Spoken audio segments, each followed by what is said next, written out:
আমরা দীর্ঘদিন থেকে আমরা ধারাবাহিকভাবে তার কর্মসূচি পালন করে আসছি।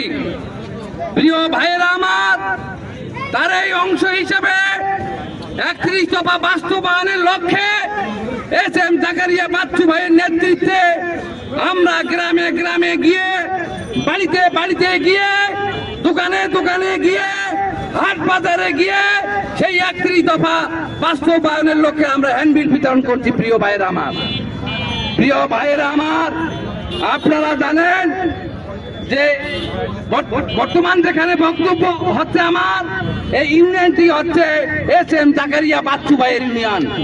আমি মনে করি এই ইউনিয়নটি গর্বের সহিত বলতে পারে যে এসএম জাকারিয়া বাচ্চু ভাইয়ের জন্ম আমাদের ইউনিয়নে।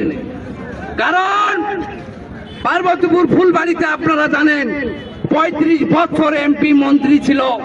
এই 35 বছর কি উন্নয়ন হয়েছে আপনারা ভালো জানেন। চোখে পড়ার মতো কোনো উন্নয়ন হয়নি, কিন্তু এসএম জাকারিয়া বাচ্চু ভাই উনি এমপি মন্ত্রী না হয়েও একটি সমাজ সেবক হয়ে যতগুলো উন্নয়ন করেছে আমি মনে করি সেই এমপি, সাবেক এমপি মুস্তাফিজুর রহমান ফিজা সাহেব তুলনামূলকভাবে কোনো চোখে পড়ার মতো উন্নয়ন করে নাই।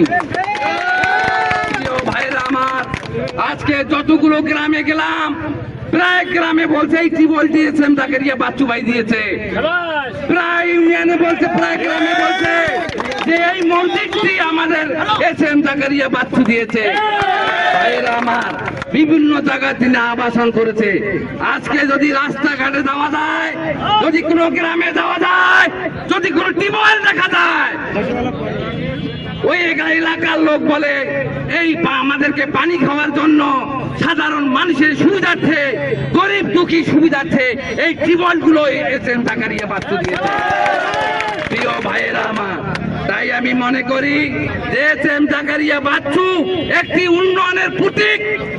উনি যদি আগামীতে এমপি হয়, দল যদি তাকে মনোনয়ন দেয়, আমি মনে করি এই আমাদের 5 আসনে উন্নয়নের বন্যা বয়ে যাবে। ভাইরা, প্রিয় ভাইয়েরা আমার, আজকে বিভিন্ন জায়গায় আবাসন উনি দিয়েছেন। শুধু পার্বতীপুর ফুলবাড়ি নয়, উনি উত্তরবঙ্গে বিভিন্ন এলাকায় উনি উন্নয়নমূলক কাজ করছে। প্রিয় ভাইয়েরা আমার, আপনারা জানেন যে আজকে সাধারণ মানুষের যে চাওয়া পাওয়া, গ্রামগঞ্জের মানুষের যে চাওয়া পাওয়া, ওনাদের একটাই দাবি যে বিএনপি থেকে যেন এসএম জাকারিয়া বাচ্চুকে এমপি মনোনয়ন প্রার্থী করা হয়।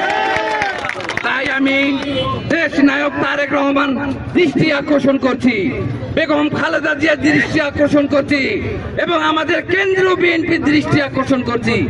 এই দিনাজপুর 5 আসনের বিএনপির স্বার্থে, এলাকার জনগণের স্বার্থে, উন্নয়নের স্বার্থে এসএম জাকারিয়া বাচ্চু ভাইকে যেন এই নমিনেশন দেওয়া হয়।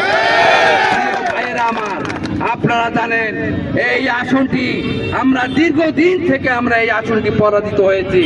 ধানের আবাদ ভালো হয়নি। এবার ইনশাআল্লাহ বাচ্চু ভাই যেভাবে কাজ করেছে, আমার মনে হয় এবার ধানের ফলন খুব ভালো হবে।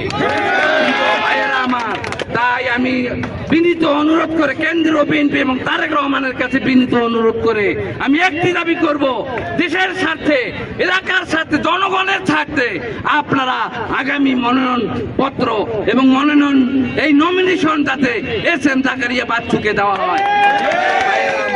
পরিশেষে সকলের সুস্বাস্থ্য ও মঙ্গল কামনা করে আমি আমার সংক্ষিপ্ত বক্তব্য এখানে শেষ করলাম। খোদা হাফেজ। বাংলাদেশ জিন্দাবাদ। শহীদ জিয়া অমর হোক। খালেদা জিয়া জিন্দাবাদ। বাংলাদেশ জাতীয়তাবাদী দল জিন্দাবাদ। তারেক রহমান জিন্দাবাদ। ভবানীপুরবাসী আপনাদেরকে ধন্যবাদ।